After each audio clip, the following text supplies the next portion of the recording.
পাথারকান্দি আঞ্চলিক পঞ্চায়েত সভানেত্রী হিসাবে আনুষ্ঠানিকভাবে দায়িত্বভার গ্রহণ করলেন রীনা সিনহা। মুখ্যমন্ত্রী হিমন্ত বিশ্ব শর্মা এবং মন্ত্রী কৃষ্ণেন্দু পালের উন্নয়নের ধারা অব্যাহত রাখার অঙ্গীকার করলেন নতুন সভানেত্রী। রীনা সিনহারে আমরা সভাপতিরে আমরা অনুরোধ আমরা পাথারকান্দি মণ্ডলের পক্ষ থেকে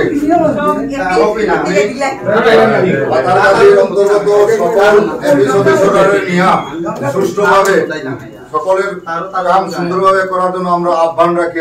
পাথারকান্দি আঞ্চলিক পঞ্চায়েত সভানেত্রী পদে আনুষ্ঠানিকভাবে দায়িত্বভার গ্রহণ করলেন রীনা সিনহা।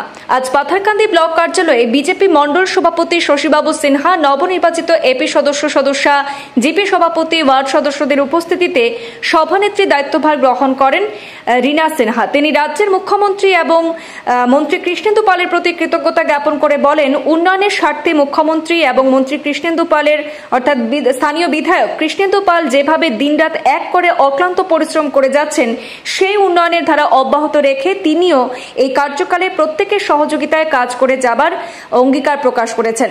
মণ্ডল সভাপতি শশীবাবু সিনহা প্রত্যেক এপি সদস্যদের প্রতি আহ্বান জানিয়ে বলেন যে প্রত্যেককে যেন সহযোগিতা করে পাথারকান্দি আঞ্চলিক পঞ্চায়েত বোর্ড সুন্দর এবং সুষ্ঠুভাবে চালিয়ে যান, যাতে এই 5 বছরে পাথারকান্দি আঞ্চলিক পঞ্চায়েত বোর্ড একটা আকর্ষণ হয়ে উঠতে পারে।